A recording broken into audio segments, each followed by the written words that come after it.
I should have seen it coming the moment my cousin Jessica posted the family reunion invitation in our group chat. Everyone must attend. No exceptions. We need to discuss Sarah's situation. My situation. That's what they'd been calling my life for the past 6 years. I'm Sarah Chin, and according to my family, I was the cautionary tale. The daughter who chose a risky startup over a stable corporate job. The one who moved across the country to chase pipe dreams in San Diego's biotech corridor. The black sheep who stopped attending every family gathering and holiday because I was supposedly too embarrassed to face them. The truth? I stopped coming because every single interaction became an intervention about my life choices. It started when I was 24. I'd been working as a research scientist at a major pharmaceutical company in Boston, making decent money, on track for a comfortable career. Then my mentor, Dr. Patricia Rodriguez, approached me with an opportunity that would change everything.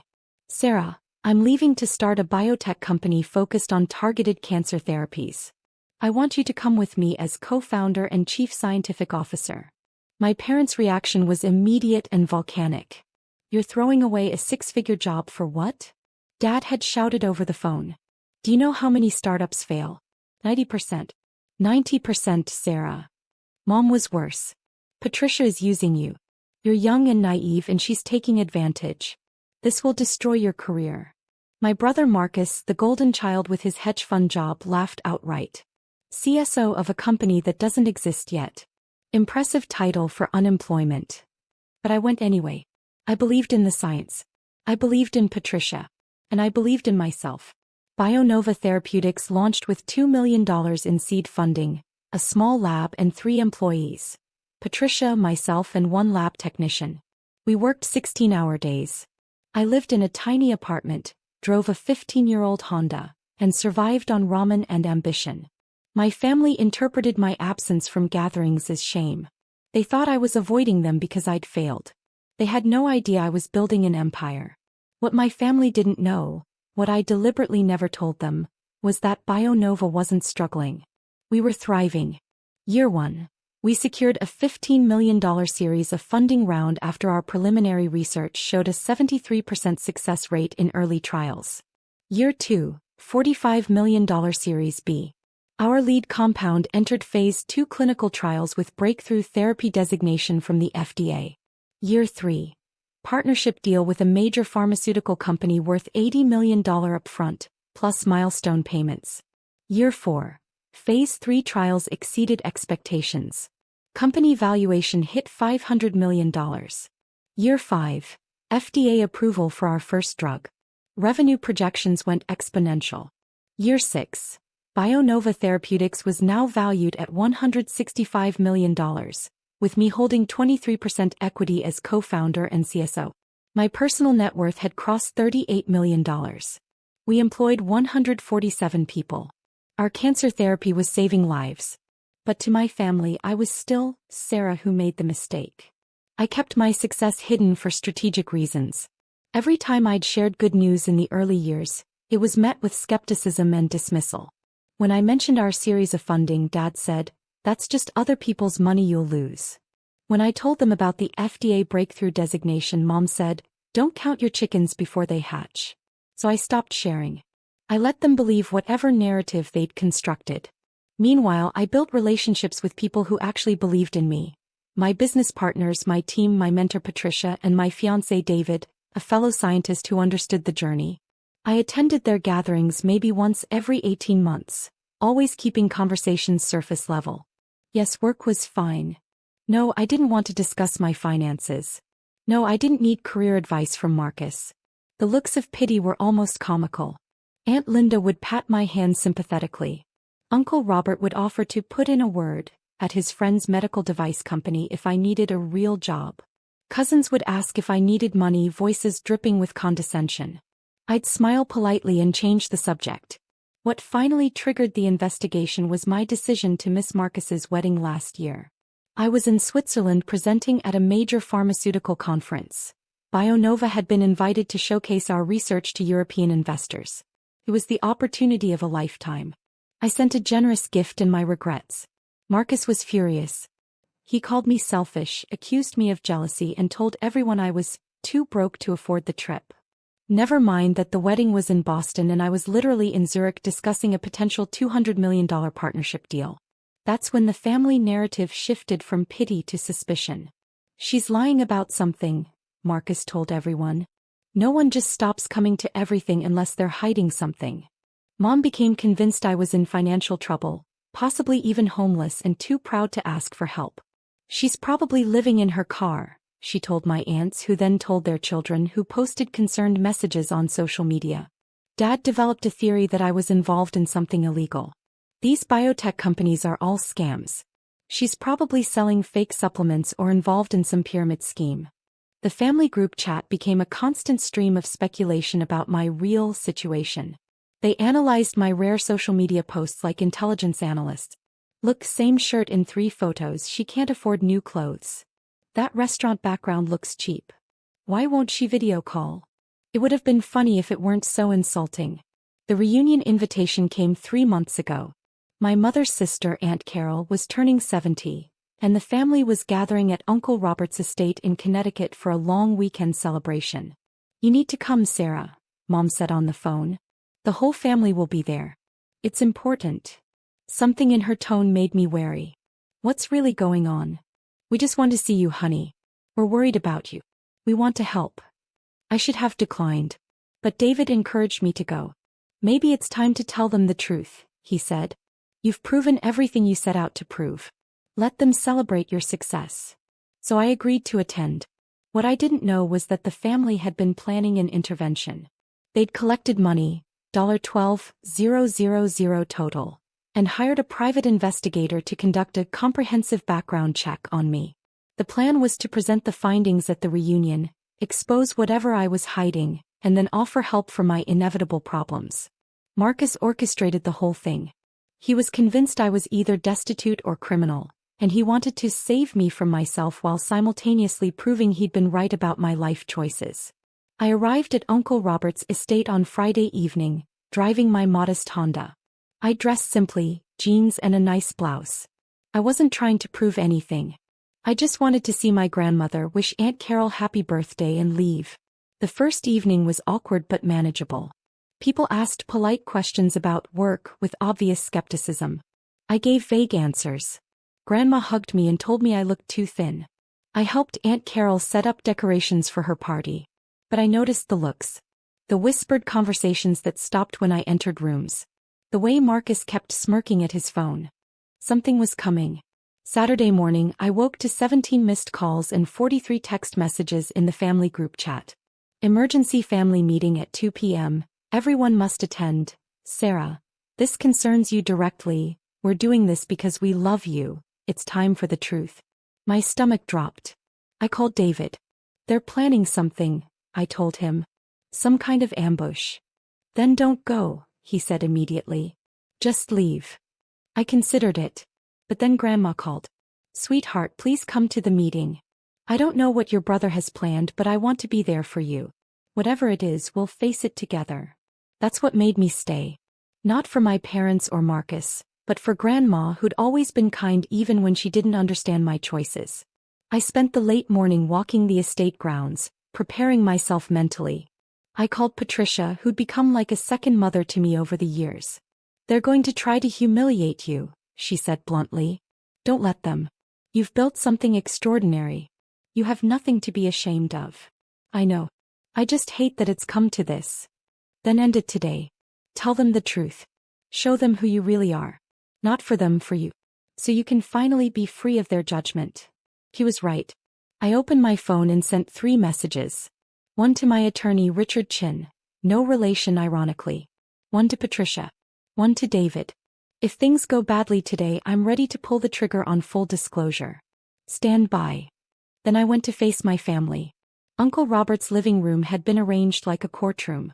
Chairs in rows facing a single chair, obviously meant for me.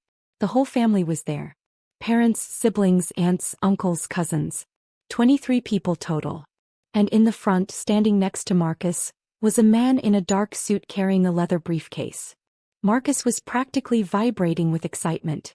Everyone, please sit down, Uncle Robert said, taking charge. We need to discuss something important regarding Sarah. I remained standing near the doorway. What's going on? Mom stood up and I saw tears in her eyes. Real or performed, I couldn't tell. Sweetheart, we've been so worried about you. You've been distant for years. You won't talk to us about your life. We don't know where you're really living or what you're really doing. So you decided to investigate me? I kept my voice calm. Dad stepped forward. We decided to get the truth. Because we love you and we can't help you if we don't know what's really happening. Marcus couldn't contain himself anymore. We pooled $12,000 to hire the best investigator in Boston. Former FBI, 25 years of experience. He's been investigating you for 60 days. He turned to me with undisguised satisfaction. It's time to stop lying, Sarah. The room went silent. The investigator, his name tag read James Morrison, Morrison Investigations, looked distinctly uncomfortable. I really think we should discuss this privately, he said to Marcus. No, Marcus insisted. The whole family needs to hear this. We've all been lied to. Everyone deserves the truth. Mom nodded through her tears. We just want to help you, baby. I looked around the room. Some faces showed concern. Others showed anticipation. Cousin Jessica was actually recording on her phone. Fine, I said quietly. Let's hear what Mr. Morrison found. I sat in the chair they designated for me. Morrison opened his briefcase and pulled out 2 folders. One was thick, maybe 50 pages. The other was even thicker. Mr. Chin, Marcus, hired me to conduct a comprehensive background investigation on Sarah Chin, Morrison began. As a former FBI agent and licensed investigator, I take my work seriously. I conducted a thorough investigation following all legal protocols. Marcus leaned forward. Tell them what you found. Tell them about the fake company. Tell them where she's really living. Morrison's jaw tightened. Sir, I need to explain something first. When I conduct investigations, especially on family members, I have a professional and ethical obligation to investigate all relevant parties. Financial investigations often involve multiple family members, especially when... Just read the report, Marcus snapped. Morrison looked at me. For the first time I saw something in his eyes. Respect? Sympathy? Warning? Very well, he said. He opened the first folder. Subject A, Sarah Chin. Age 30. Current residence, San Diego, California. Marcus interrupted. What kind of place? An apartment? Homeless shelter. Morrison's voice was flat. A 2,400 square foot condominium in La Jolla, purchased outright in 2021 for $1.8 million. The room went silent. Dad spoke first. That must be wrong. Morrison continued reading. Employment. Co-founder and Chief Scientific Officer of BioNova Therapeutics Incorporated company founded February 2019. Current company valuation according to last funding round. $165 million. Mom made a small sound. Subject holds 23% equity in the company. Personal net worth, liquid and equity combined. Approximately $38 million. Subject's annual compensation. Base salary $285,000, plus bonuses and stock options. You could hear a pin drop. Subject holds 3 patents related to targeted cancer therapies. Subject has been featured in Forbes, MIT Technology Review, and San Diego Business Journal. Subject was named to Forbes 30 Under 30 in Healthcare in 2022. Marcus stood up. That's impossible. You're reading the wrong file. Check again. Morrison looked at him. Sir, I verified everything personally. I spoke with the company's attorneys, reviewed incorporation documents, confirmed property ownership through San Diego County records, and verified her compensation through multiple sources. Sarah Chin is exactly who she says she is, a successful biotechnology executive. He pulled out a copy of a Forbes magazine and held it up. There I was on page 47 in a photo from the 30 Under 30 feature. Aunt Linda gasped. Oh my God. But Morrison wasn't finished. He closed the first folder and picked up the second one. His expression hardened. However, during my investigation as is standard protocol, I also examined the financial relationship between Sarah and her family members. What I found was concerning. Marcus's face changed from shock to confusion. What do you mean? When Sarah Chin left for California 6 years ago, She maintained a joint checking account with her parents, something she'd had since college. She also had a trust fund established by her grandmother that was managed by her Uncle Robert Chin as trustee. Uncle Robert went pale. Sarah never closed these accounts. According to bank records I was able to legally obtain through my investigation, there have been systematic unauthorized withdrawals from both accounts over the past 6 years. Mom stood up. What are you talking about? Morrison opened the second folder. From the joint checking account which Sarah continued to deposit money into monthly, apparently believing it was being saved, there have been withdrawals totaling $147,000. None of these withdrawals were made by Sarah. Dad's face turned red. Now wait just a minute. From the trust fund, Morrison continued, his voice getting harder, which was designated specifically for Sarah's use and required trustee approval for any distributions, there have been unauthorized distributions totaling $233,000. These distributions were made to various family members without Sarah's knowledge or consent. Uncle Robert stood up. Those were loans. Family loans. Loans require documentation and the beneficiary's agreement, Morrison said. I found no such documentation. What I found was systematic financial exploitation. He pulled out a stack of bank statements. The joint account withdrawals were made by Marcus and Catherine Chin, Sarah's brother and mother.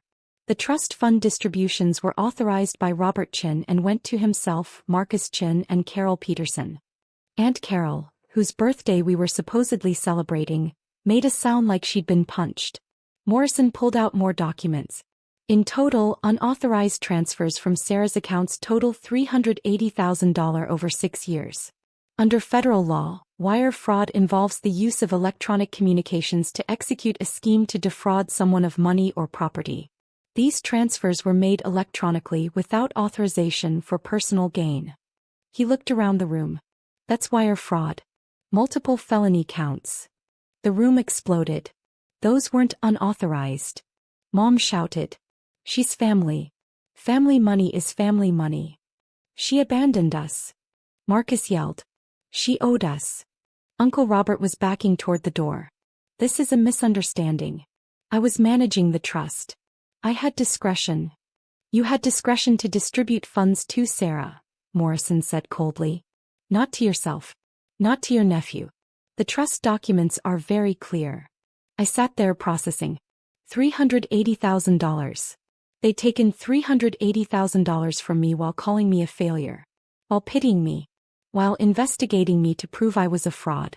I stood up slowly. Sarah, honey, we can explain, Mom said, her tears now clearly real. We thought you were struggling. We thought. You thought you'd help yourselves to my money while telling everyone I was probably homeless, I said quietly. You hired an investigator to humiliate me in front of the entire family because you were convinced I was either poor or criminal. I looked at Morrison. Thank you for your thorough work. I'd like copies of everything, please. Of course, Ms. Chin. I've also taken the liberty of forwarding my findings too. That's when we heard the cars. Multiple vehicles pulling up outside. Car doors slamming. Morrison checked his watch. That would be them. Uncle Robert ran to the window. Oh God. Oh God, no. Marcus grabbed Morrison's arm. What did you do? Morrison pulled his arm away. As a former FBI agent, I'm still a mandated reporter.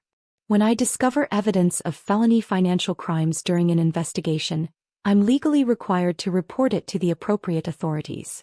I contacted the FBI's Financial Crimes Division 3 days ago. The doorbell rang.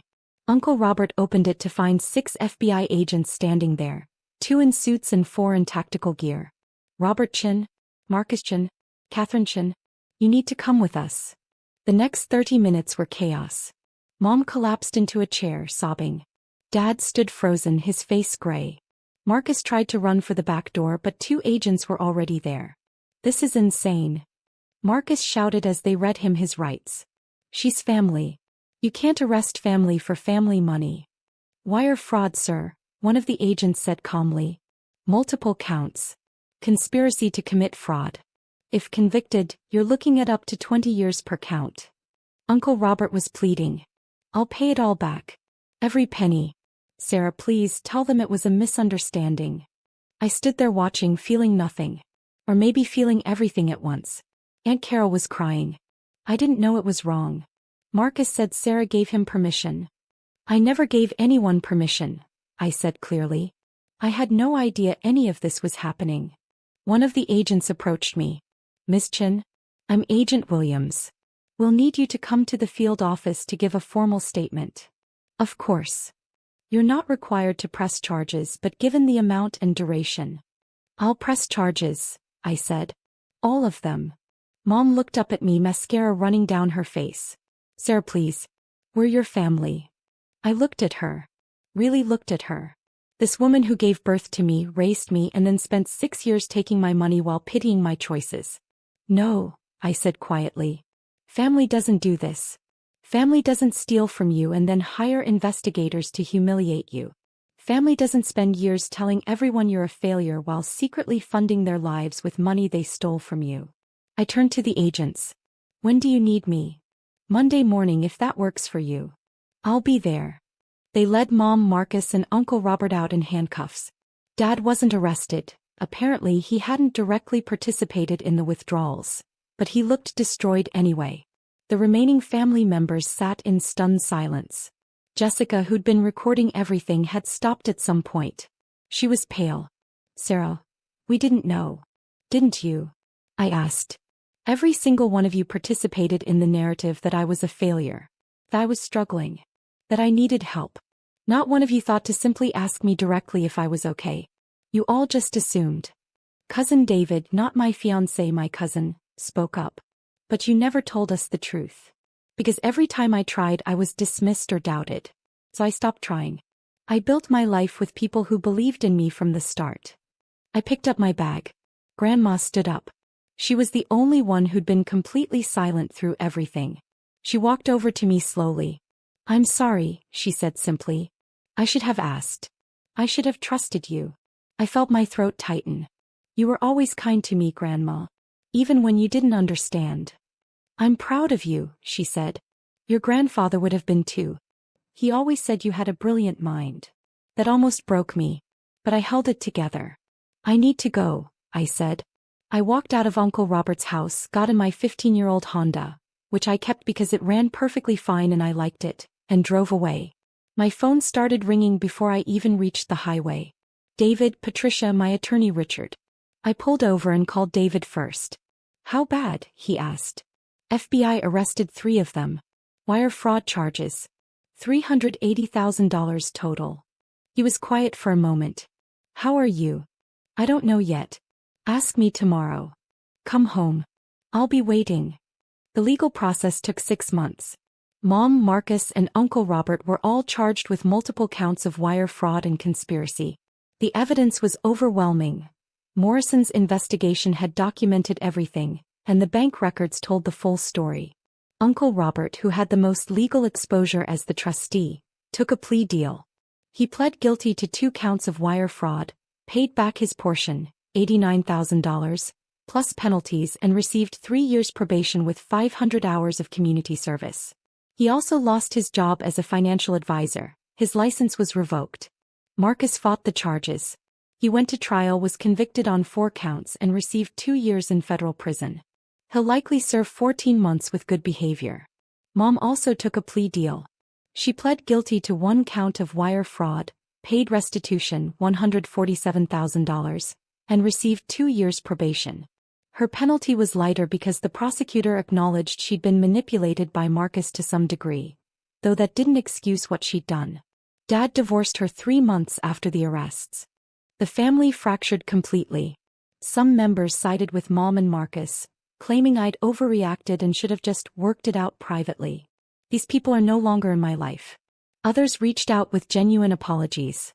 Grandma, Aunt Linda, Cousin David, and a few others who acknowledged they'd been wrong to judge me without knowing the truth. I accepted their apologies but maintained boundaries. I'm cordial at the rare family gatherings I attend now, but I'm not close with any of them except Grandma. The money was fully recovered, plus penalties and legal fees. I donated the entire amount, $524,000 total, to cancer research foundations. I didn't want it anymore. It felt tainted. Morrison sent me the full investigative report. It was actually fascinating to read. He'd done his job extraordinarily well, documented my entire professional history, interviewed my colleagues under false pretenses, tracked my finances legally through public records and credit reports. The irony was that in doing the thorough job Marcus had paid for, he'd uncovered the truth Marcus couldn't handle. I sent Morrison a thank you note and a $5,000 bonus for his integrity in reporting the crimes. He wrote back, "Miss Chin, I have 3 daughters. I hope if they're ever in your position someone would do the same for them. You built something remarkable. Don't let anyone make you ashamed of that. Ever." I framed that note. It's in my office. BioNova Therapeutics was acquired last month by a major pharmaceutical company for $890 million. My 23% stake was worth $204 million. I'm now Executive Vice President of Research and Development for the parent company, leading a team of 300 scientists. Our cancer therapy has now saved over 4,000 lives. We have 3 more drugs in the pipeline. David and I got married in a small ceremony in San Diego. Patricia officiated. My grandmother attended, along with the few family members I still speak with. The rest of the guests were friends, colleagues, and chosen family, people who believed in me from the start. I think about that day at Uncle Robert's house sometimes. The moment Marcus so confidently announced they'd exposed my lies. The look on his face when Morrison opened those folders. Part of me wishes it had never happened. That my family had just been proud of me. That they'd believed in me instead of judging me. But another part of me knows it needed to happen. I needed to see clearly who they really were. I needed to stop seeking their approval. I built my empire without them. I saved lives without them. I became successful despite their doubt, not because of their support. And that's okay. I don't need them to validate my worth. I never did. Last week I received a letter from Marcus. He's in prison serving his sentence. The letter was 8 pages long, mostly excuses and self-pity, but at the end he wrote, "I should have been happy for you instead of threatened by you. I'm sorry I wasn't a better brother. I haven't decided if I'll respond. Mom sends cards occasionally. She doesn't ask for forgiveness anymore. She just sends updates about small things. The weather, her garden, a recipe she tried. Like we're distant relatives, not mother and daughter. Maybe one day I'll respond to those too. Or maybe not. The only opinion that matters now is my own." I looked in the mirror this morning before heading to the lab. Dr. Sarah Chin, Executive Vice President, cancer researcher, company co-founder, Forbes 30 Under 30 Saver of Lives. And I thought, they tried to investigate me to prove I was a fraud. Instead, they proved I was exactly who I said I was all along. Just not the person they wanted me to be. And that's their loss, not mine.